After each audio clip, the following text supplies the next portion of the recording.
In the aftermath of the firing of Michael Malone and Calvin Booth, there's still a lot of questions, and Ryan and I have gathered some more information. We've got more behind the scenes information on what happened, what led to the firings of both of them, and we'll answer some questions about where we think the Nuggets go next.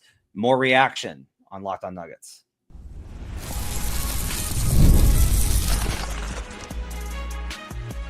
You are Locked On Nuggets, your daily Denver Nuggets podcast.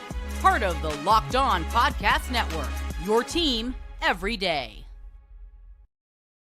Welcome to Locked On Nuggets, your daily Denver Nuggets podcast. Part of the Locked On Podcast Network, your team every day. Thanks for joining us and making this part of your day, being with us Monday through Friday, sometimes twice in a day, sometimes for many hours in the day, as we have all done all of the content today. All of the content has been done on the firings of Michael Malone and Calvin Booth, and we'll continue to get you covered as we head into what is sure to be an extremely fascinating off season. But the Nuggets season is also not over, so we'll also continue to cover that as well. There's so much to kind of get into here on Locked On Nuggets. If you're joining us on youtube.com/Locked On Nuggets, and joining the 9,600 plus folks that are with us, we are 400 inside 400 of our goal of reaching 10,000. I know we're going to get there. Appreciate you guys being with us. If you're new to the show, welcome. We do the show Monday through Friday and bonus episodes after every single Nuggets game. My name is Matt Moore. I'm the senior NBA writer for the Action Network. I write at a site called the Denver Dig, where I wrote a big article that broke down what I understand to be the dynamics that led to the firings today. Ryan Blackburn's from Mile High Sports. He wrote a huge article at Mile High Sports that's got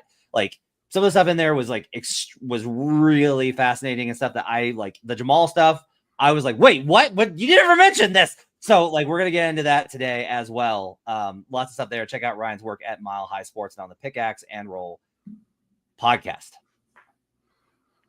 My hurt. I've talked my throat is feeling it. Look, we've been putting in the work, man. This has been it hasn't been a good day. There's no doubt about it, but I feel like we've done this service today, and I hope Nuggets fans feel the same. We really are trying to give you guys what you deserve in terms of good content and all-seeing content in terms of what we kind of can peel behind the curtain. We can't share all, but we can share some. And so we'll talk today about some different dynamics. How should the Nuggets approach this season? We'll get into kind of the leadership that the Nuggets are going to need. I want to talk about a few things I think that as follow-up as from what I've gathered. We didn't have time when we reacted live on this show to kind of get into it, and because we didn't know. My understanding of events is that Nikola Jokic spoke with ownership this week, which is not uncommon. Ownership talks to its star players, especially its three-time MVP, like Josh Kroenke has conversations with Nathan McKinnon, etc. Conversations were held. There was never a question to Nikola Jokic of, hey, is it okay if we fire these people? That question was not asked. It'd be inappropriate to ask. And had it been asked, my understanding is Jokic would have said, that's not my decision. Jokic gave his feedbacks and feeling on how the season has gone. And what I don't want to do is I don't want to put this in a position of Jokic didn't defend him. So that's not fair to Nikola. What I will tell you is, categorically, Nikola Jokic did not ask for this. This was not what he wanted. He wanted the team just to be better. He wanted the team's defense to be better. This was not a Jokic-driven decision. I will tell you that Jokic's outward frustration, both in clips like the one with him and Dario, whatever that was about, but also furthermore, we've talked about all year about how sour and miserable Jokic looked a lot of the time, despite this incredible season he's having. He's been not happy. Yeah. And that's been evident. And that was evident in the locker room. That wasn't just with us. And that frustration was definitely part of the equation. So I think right up front, we need to kind of talk about that from the perspective of Jokic was unhappy and that helped lead to the decision. But I will reiterate, I am not of the opinion that Nikola Jokic wanted Calvin Booth or especially Michael Malone fired. Yeah, I wouldn't go as far to say that he wanted it either. What I will say is I do think that he was appraised of the idea that this was coming and that this was a possibility. And he did have opportunities, I think, to speak up in terms of backing one or both of these guys to make sure that they were still here regardless of the situation. And I don't think he necessarily did that. Is that his prerogative? Is that kind of splitting hairs? I don't know. Like, I don't know. This is all very complicated, and getting into the player responsibility and leadership dynamics of this is actually, I think, a very interesting aspect of the Denver Nuggets. It's something that Nikola Jokic has never really had to do. So I'm curious to see how that continues to play out. But from my understanding is that he did know that this was something that could happen, and it was not denied. I don't think when the call came on Tuesday morning, he was informed before the team announced it, which is the way that it should be done. I don't think Jokic was like, "What?" No, I think he was like, "Okay." I don't think he was happy with it. I don't think he was because I don't think he was happy with it because two people he's worked with and one with got fired. Again, you could say like, well, if Jokic really wanted them to be here, they'd still be here. I think that's fair to say. I also don't know if that question was ever directly posed to him, so I don't think you can put it on him. It may not have been. And it's interesting to, like, this is the leadership structure within the Denver Nuggets and how much one single player can or should impact that leadership structure.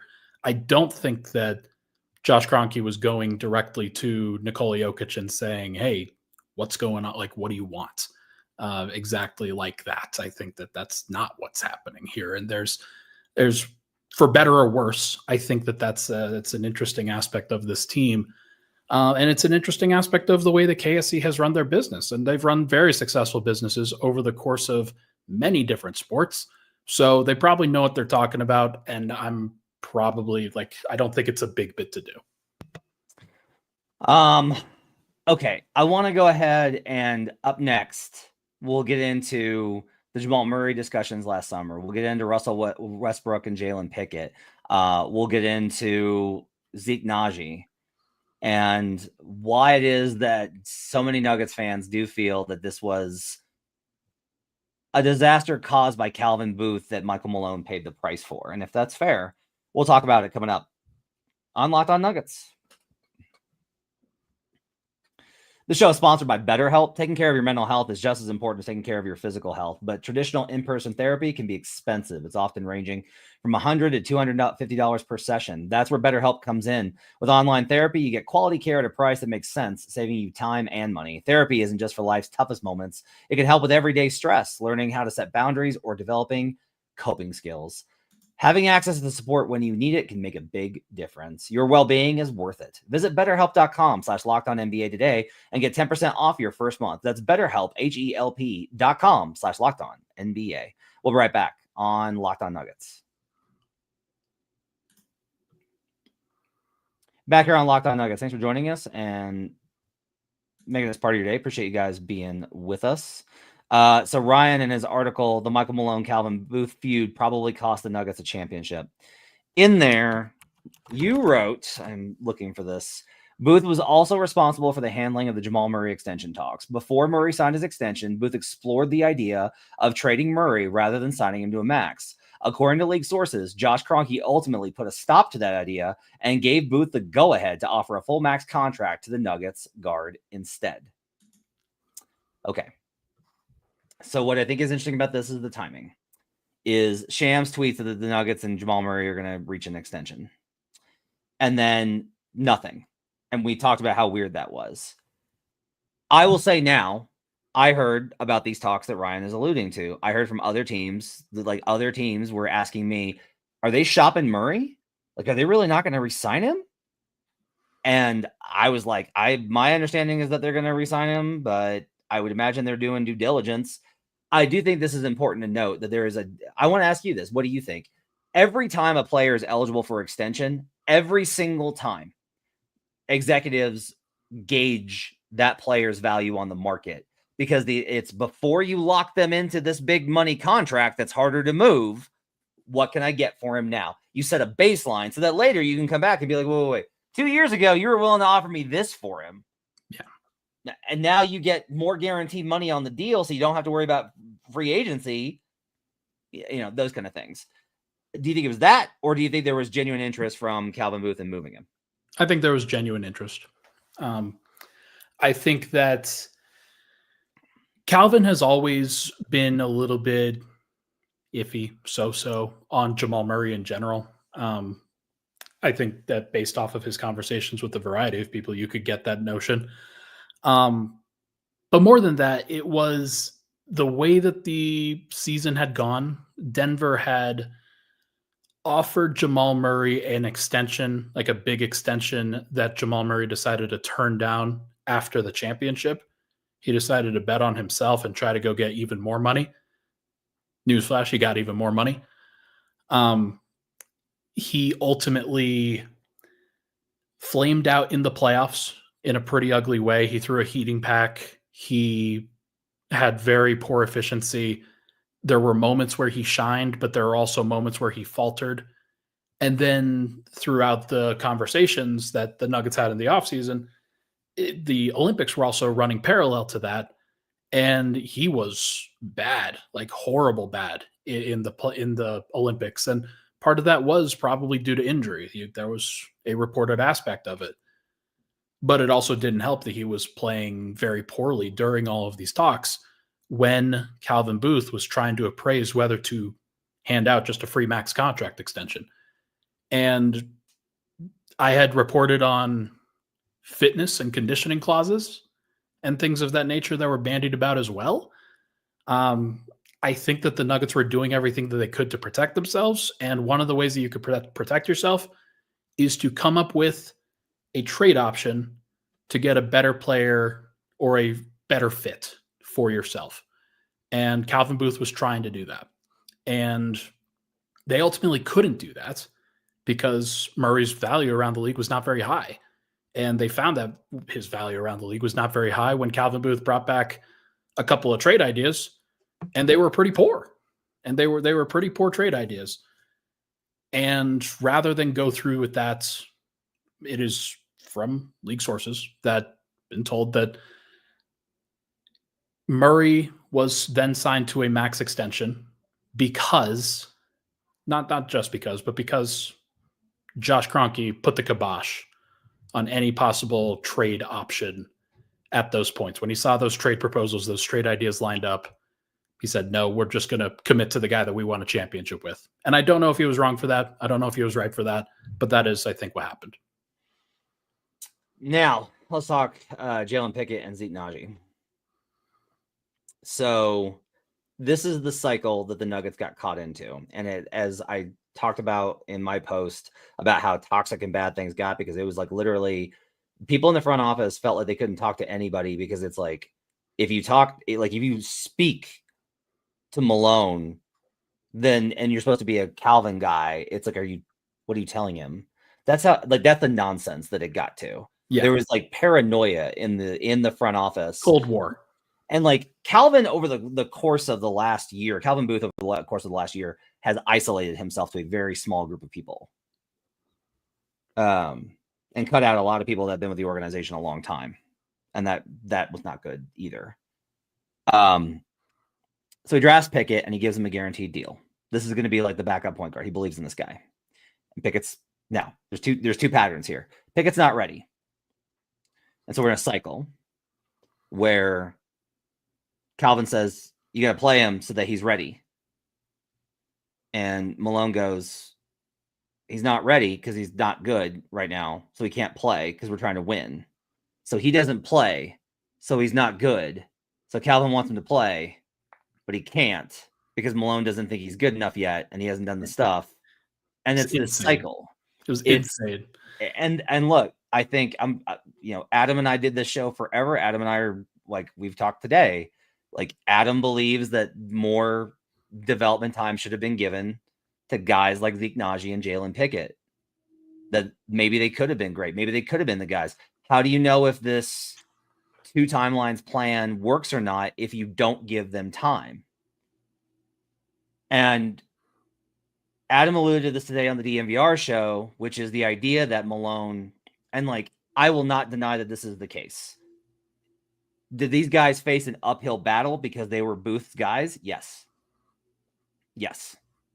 Does that mean that Malone did not give them any chance and nothing they could have done? No. If they had played amazing if they had done everything that he had asked for. If they had, and Jalen's played, because Jalen's shown that he's like a low mistake player that helps them win. He dug himself out of his summer league performance was an atrocity. It was horrible. That would have buried anybody on a team with this kind of expectations for wins. But because the roster was so shorthanded, Jalen did get an opportunity, and Malone has given him more and more time and opportunities, including there was reports that he was upset, Booth was upset that he didn't close games. You saw what happened in the Pacers game. Yeah.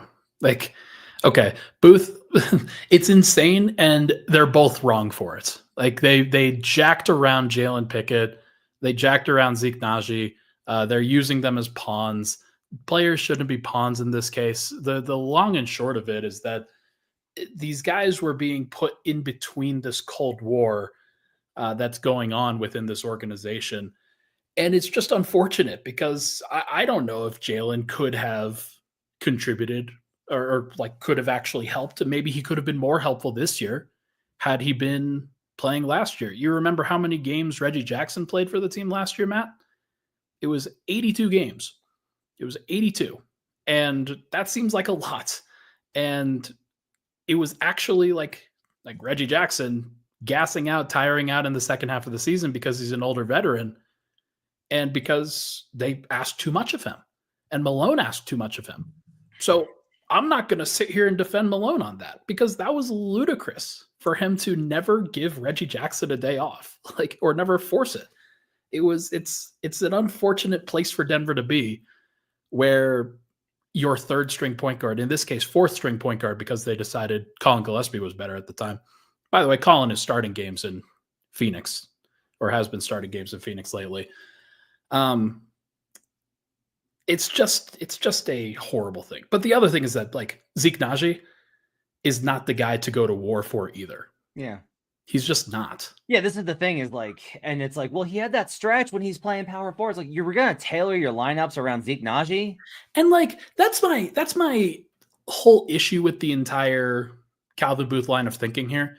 If you thought that Zeke Naji was a power forward, then maybe you should have gotten a backup center to play next to him. It was only ever DeAndre Jordan. And they tried to go get Dario Saric this year. But Dario Saric is an undersized center himself who's pretty unathletic, and you probably would have moved Zeke Naji over to center anyway. Aaron says both parties took Jokic for granted. I'll tell you that's not true. No, That's not true. Everybody, if anything, I think Malone knew he was failing Jokic. He just couldn't figure out how, like, both of them couldn't. If you're trying to protect Jokic, if you're from Malone's perspective, you're like, that's why I have to play veterans so that we can win games because young guys lose games. And Booth looks at it and says the only way to protect Jokic is to build up talent around him, which is why Zeke and Jalen and I guess Hunter Tyson have to play. And it's like, that's that, and that dispute, I think, is where this gets to. My wife actually tweeted something today and I want to share it. Okay. Because she's livid, and I do think that her opinion matches a lot of what Nuggets fans think. Like Adam ran a poll for who was to blame, and like both got like 33%, but Booth got the vast majority of it.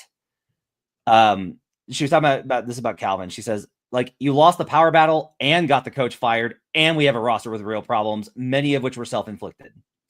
And like that's the reality is like Booth went to absolute war by signing these guys to guaranteed contracts and not having any other options. He didn't give him veterans to play. He said, you have to play these guys. And Malone was like, what if I just play the starters 4 to 5 minutes a night? And that was his fault as well. But like, it was a faulty plan by Calvin to begin with, to go into each of these seasons with so much inexperience and so much like you're really asking Michael Malone to pull a rabbit out of the hat at that point and get these guys on the same page when they're just not ready. Like Denver had 6 rookie scale guys on contract this year, under roster this year. One of them was Deron Holmes, who unfortunately, like again, tore his Achilles. I'm gonna keep saying it because it's very unfortunate, and some of these issues may have not been solved. I mean, but like this is the thing is like there's a million ways that this doesn't happen. They win the Wolves game. I think Malone's still the coach. Yeah. I don't think Calvin stays, but I think Malone's still the coach. They win the Wolves game. I think they win the Warriors game, and Malone's still the coach. I think if Deron Holmes doesn't tear his ACL, Malone's still the coach. I think if the Wizards games, if they had just been more serious in those games, Malone's still the coach. Like the gap here is extremely small, which I think is one of the reasons why they decided to pull the trigger now is because they're like, we're not like what I've been saying where I'm like, the Nuggets aren't awful. They're not a joke. They're not the Kings. You should hear some of the things being said around the future of the Kings. I am terrified for those fans. What's being reported or being thought of in league circles. It's terrifying. They're not that. They're close, but they got so far off. And I will say this about the Jokic point of like they both took him for granted. No, they didn't. Both of them were so dedicated to trying to get Jokic another title, but they were so confident in the way that they were right and the other one was wrong because the other one kept threatening them. And that's why they're both gone. Up next, there are some names floating out there that I want to talk about, and we're going to get into what kind of leader the Nuggets are going to need going forward. We'll talk about that next here on Locked On Nuggets.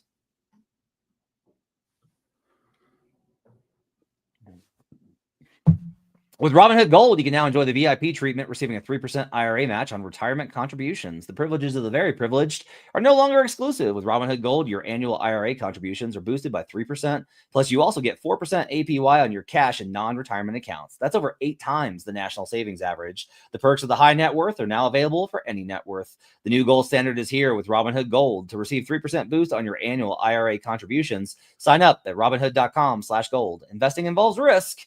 Rate subject to change. 3% match requires Robinhood Gold at $5 a month for 1 year from first match. You must keep funds in IRA for 5 years. Go to Robinhood.com/boost. Over 8 times the national average savings account interest rate claim is based on data from the FDIC as of November 18th, 2024. Robinhood Financial LLC, member SIPC. Gold membership is offered by Robinhood Gold LLC.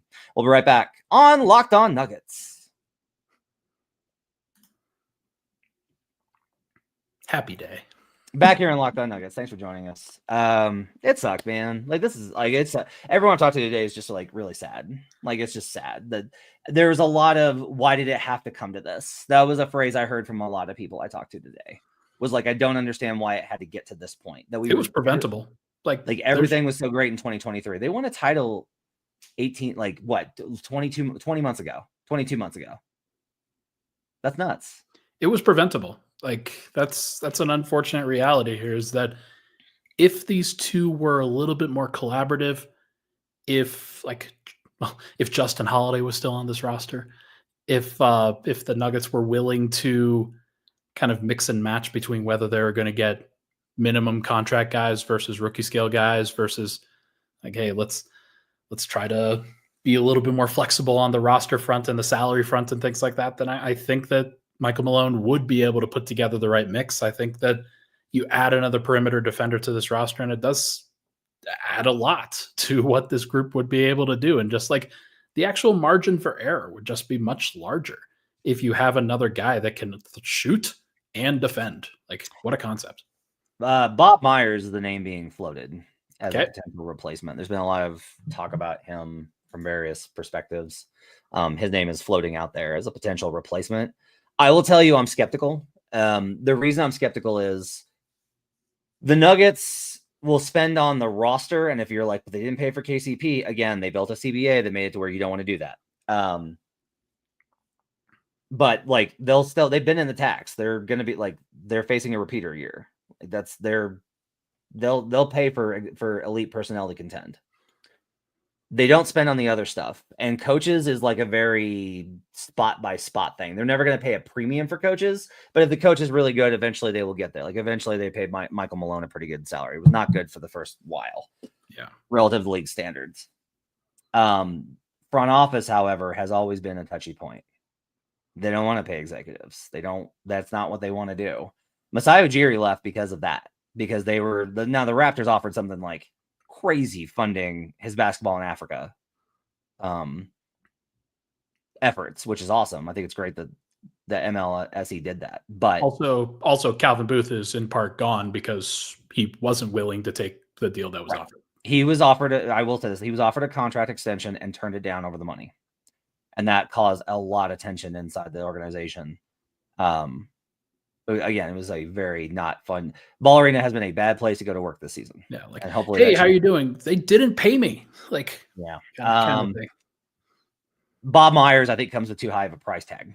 I think Bob Myers is awesome. I think he's great. I think he's excellent. I think he's elite. I also just don't think he comes with too big of a price tag for what Stan Kroenke. They'll have to prove you wrong on this one. Like, a track record would say that they are not going to get Bob Myers. Yeah. That just everything about what Kroenke is about, they will not get Bob Myers. And I will say, like, Josh is everybody in pro sports is prideful, right? Josh is definitely going to be like, Tim Conley was not a household name until I pulled him out. Like, I'm not saying that Josh thinks that he's the smartest guy in the room, but I do think that Josh thinks that he's got an eye for, like, Josh's press conference about Tim Conley was extremely, like, offended at the notion of, like, we win championships. That's what we do. Like, we've won these championships. We've had this success, and we're going to win a Nuggets championship. And then they did, right? There's something about shark's teeth in that presser. That was quite a presser. So that's where I'm at on that. Coaches this is what I'll tell you. David Allen's going to get a chance. Like, he's going to be evaluated over the next however long, somewhere between 1 week and 2 months. He'll be evaluated. And that was I will say, I was told that's part of the reason the move was made now, is that if you are so confident that you're not going to get out of the first round, you're going no further than that. You can use this time to evaluate David Adelman, or you can use this time to watch the ship go down. So that was part of, I think, the equation. So David Adelman's going to get evaluated. I will be interested to see if they want to pay him based off of his experience, what other teams I think will be willing to pay David Adelman this summer, because he's going to be a name for at least 2 openings that I've heard. He's going to be extremely, like, there will be a high level of interest for at least 2 openings. And he may not want to be a part of this group anymore after the way that things have gone down. No, I don't think that's true. Most coaches are like, especially for your first job, you're gonna be like, you take it when you can get it. Jokic, yeah. Y'all take Jokic. Fair. If I will say this, if it's David Adelman, or if it's another up and coming or longtime assistant, or an overseas coach, it's Josh Kroenke. If it's a veteran, established, former NBA head coach who is older than 60, it is Stan Kroenke. That's his call, and those will be his preferences. Okay, and we can put together a list of names on that at a future date. Just like, those are the kinds of guys that Stan will like to have around in terms of a true leader, somebody who's a proven target in the NBA, somebody that he's watched win, has been able to socialize with before and be able to talk ball with. So no, it'll be interesting to see how they decide to approach it. I think for me, I would like the tactical coach, not necessarily the one that is the motivator. I think that the Nuggets, as great as Michael Malone was, his big failing, I think, was more with the tactics of things rather than the motivation aspect. That got a little bit cloudy in this last year because Denver kind of, like, just what happens at the end of year 10. But Michael Malone for a long time has helped Denver be one of the most resilient and tough teams in the NBA. And they need to get to a place going forward where they set the tone. And they're the team that's ahead of the 8 ball with a player like Michael Malone, in my opinion. So ends the first day of the Nuggets without Michael Malone as head coach since 2015. That's wild. Gosh, it really is wild when you say it like that. Matt, I was graduating from high school in 2015. It's been a full decade. And basically, when I first got into the arena, Michael Malone was there. And I was just like on winter break from South Carolina as like a sophomore in college, like just trying to figure out how these things worked. And Michael Malone was always there. He was always like, right, it's a child. Yes, I am a child. It's unfortunate. But But look, that's why you guys brought me in, to bring my youthful energy, my perspective, my vibes, and my positivity. I'll tell you this, Michael Malone, I missed practicing games 1 year. I was gone for a while because my wife was in the hospital. She got an infection and she was in the hospital, and it was a really hard time. And Nuggets PR reached out to be like, hey, haven't seen you, like just checking on like seats, right, for media availability. And I was like, hey, this is what's kind of going on. And I get a phone call, and it's Michael Malone, and he called to check in to make sure that my wife was doing okay. Michael Malone wasn't always the nicest person, as most professional coaches are. He was obsessed with winning, and he could be, I think, at times hot-headed. He could be, I think, at times vicious with his criticism. I will tell you that the people I've spoken to today have painted a very different picture of that, of Michael Malone, that he was somebody that cared about people. And he's not dead. But like, as a member of the Nuggets organization, he's somebody that so many people love seeing and respected and cared about. And I want to be clear, like, Calvin was with the organization for 8 years. He has been along for this ride as well. Calvin made his contributions. Just because of these mistakes, and I'll just outright say them, mistakes that were made over the past 2 years, and the way that this situation devolved, and both of their inability to move on. That doesn't change their contributions, but I will just say that, like, I'm always going to be grateful for having covered Michael Malone. He is the best coach in Nuggets history, hands down. And it was an honor to be able to cover his historic time with the Denver Nuggets. I do want to make one more point there. Okay. At media day, Calvin says that we knew something was bad when they didn't come out and they didn't do the presser together. I've never seen that in my Nuggets tenure, of the coach and the GM not doing the presser together. Yeah. And Calvin says, like, we know shooting's a problem. We're going to address it. We've talked about those comments before. Malone came out and said, we got shooters. We've got enough shooting. We'll be fine. There were so many points along the way where Malone put it on himself. He didn't come into these pressers and be like, do I wish that we had different things on our roster? Yeah. And if you're like, well, he would never do that. No, he did it. He did it under Tim a couple times. Yeah. Like, we got a lot of young guys. Yeah. Got a lot of young guys looking to find their way. So I will tell you that Michael Malone, in my opinion, tried to reach out, at least publicly. Maybe this was just like completely two-faced, and behind the scenes, he was like, F that guy. But I think that he seemed to try and cover for that narrative, to extend an olive branch and to take responsibility for it, at least publicly. And I will say that instead, Calvin would take barbs at him pretty consistently in media interviews and put out pieces that were pretty much hit pieces about it.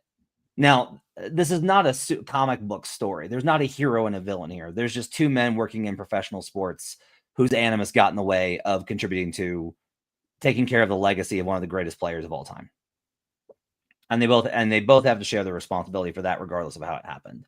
But I did just kind of want to add the context of my view on things had some moments of Malone, at least publicly, trying to shift responsibility onto himself pretty consistently. He's always been a guy that, like, even during this last losing streak, you guys want to put it on somebody, put it on me.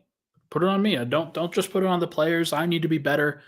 And I remember asking you, I think on Sunday night, it would be interesting to hear what he would say he needed to do better in the minutia. We're not going to get those answers now.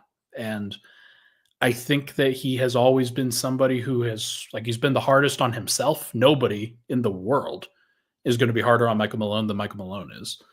And I respect that greatly, because he, like, in the 7, in the bubble, in the 2023 championship run, it didn't matter the stakes that the Nuggets were up against. He was always willing to back his guys and empower them and stick with them and put them into positions to succeed and not just leave them out to dry. Like, he was always fighting for them, both publicly and privately. That's going to do it for Locked On Nuggets. We'll be back tomorrow night after the Nuggets game versus the Sacramento Kings. Who knows? We'll see how this goes. I will not be surprised if they come out hair on fire. I will tell you, people in the Nuggets are expecting a pretty impressive response from Denver. They're expecting the Nuggets to win this game and to play better than they have in a while. We'll see. We'll see what happens, and we'll evaluate it every step of the way. We'll keep you covered. Thanks for joining us here on Locked On Nuggets.